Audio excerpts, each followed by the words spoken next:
प्रत्याशी राम गोविंद जी। आज उनसे बात करते हैं कि आने वाले 2024 के चुनाव में क्या मुद्दे हैं उनके, क्योंकि 2024 की तैयारियां सब कर रहे हैं, सारे राजनीतिक पार्टियां कर रहे हैं, तो इनसे बात करते हैं। तो हमारे प्रोग्राम में आपका स्वागत है राम गोविंद जी। बहुत बहुत धन्यवाद मैडम आपके चैनल के लिए। जब आपने चुनाव लड़ा था, आपको जैसा कि हमने थोड़ी देर पहले बताया है कि आप महेंद्र नाथ पांडे जी के अपोजिट चुनाव लड़ते, उस बारे में कुछ बताएं।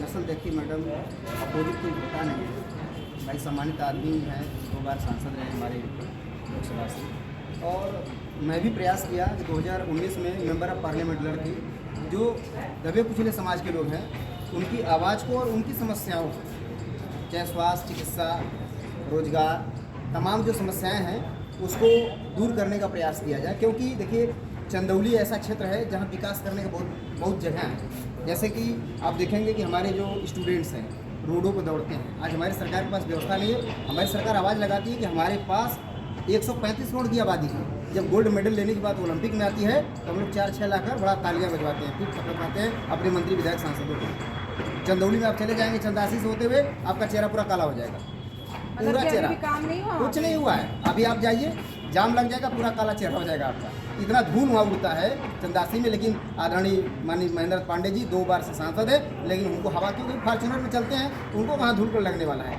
वो समस्या जनता से उनका कोई मतलब नहीं है। बस हम सांसद बने, मंत्री बने, अब उन उम्रदराज हो गए हैं, उन पर ज़्यादा मैं कमेंट भी नहीं करना चाहता। उन्होंने काम नहीं किए।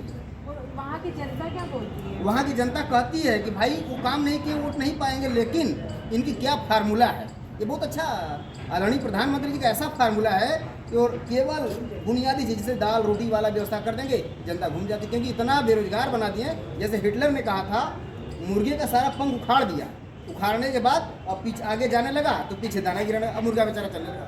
इस समय हमारे देश की जनता की यही दशा है, वो पख निकालेंगे मुर्गे के समान। आपने जैसा कि हमें बताया कि जब आपने महेंद्र नाथ पांडे के अपोजिट चुनाव लड़ा था तो आपने काफ़ी अच्छे वोट आए थे, आपने टक्कर दी थी, वो भी कांटे की टक्कर दी थी। कांटे की टक्कर में जी, बहुत ही ज़बरदस्त। क्योंकि मेरा संगठन चलता था और मैं निर्दल प्रत्याशी के रूप में चुनाव लड़ने के लिए 3 साल से प्रयास कर रहा था। मेरा होर्डिंग, बैनर, ऑटो, टेम्पो पर चलता था, निर्दल प्रत्याशी राम गोविंद प्रजापति। लेकिन बीच में आदरणीय पूर्व कैबिनेट मिनिस्टर श्री ओम प्रकाश राजभर जी ने मुझे पूछा कि आप कितना वोट पाओगे। मैंने कहा 65,000 पाऊंगा।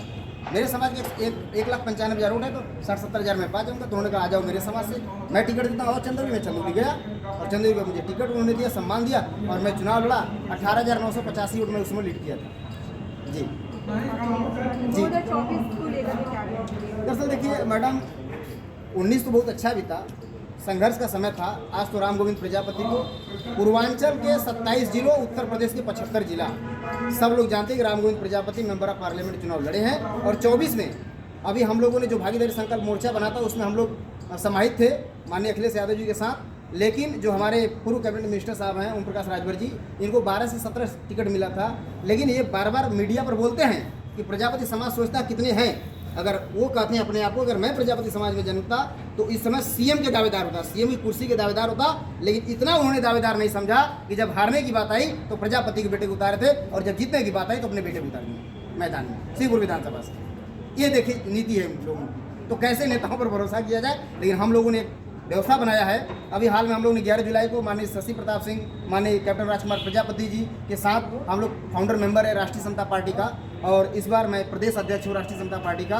और कारवा चल रहा है और आगे बढ़ाया जाएगा। और 24 के चुनाव में अच्छा खासा ढंग से हम लोग परफॉर्मेंस करेंगे। और जो पार्टी हम लोग को सम्मान के साथ लड़ाएगी उसके साथ रहेंगे। या हमारे समाज के मुद्दे पर, जो सर्व समाज के मुद्दे हैं, जैसे मेरा मुद्दा है, पहले मैं आपने मुद्दा पूछा था, तो वो मुद्दा, पहली बात तो प्रजापति समाज को एससी का आरक्षण का दर्जा मिले, 16 जातियों को भी एससी का आरक्षण मिले।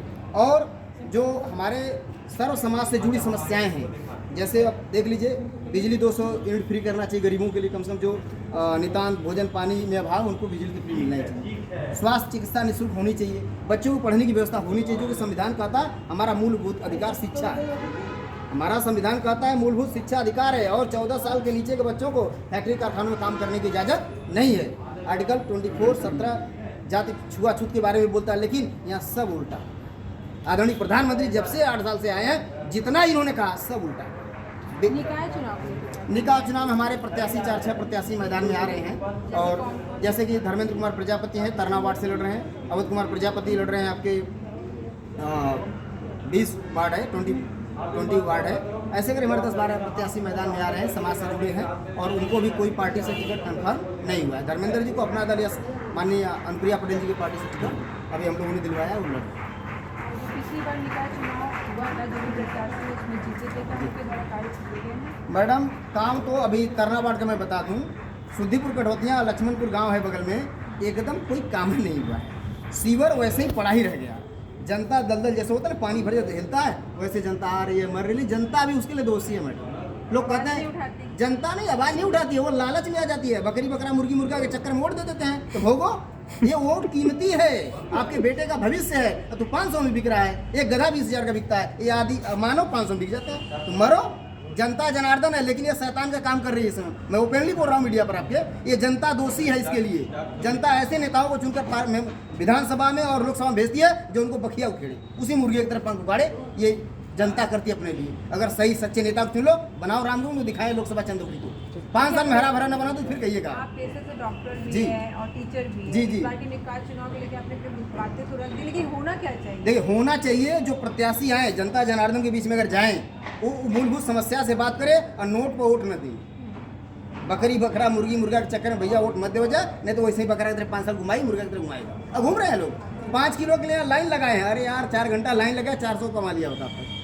जो माननीय प्रधानमंत्री जी 5 किलो आटा गेहूं चावल दे रहे हैं, वो 5 घंटा रिया से कमा लेगा। अंगूठा नहीं लगा तो फिर पत्नी गई, बच्चा गया, बच्चे एक्सीडेंट हो गया, हाथ टूट गया, लगा लिया प्लास्टर, चल 6,000 लगाओ यार 500 के चक्कर में। ये तो मूर्ख बनाया जा रहा है लोगों को। अब मूर्ख बन रही है जनता।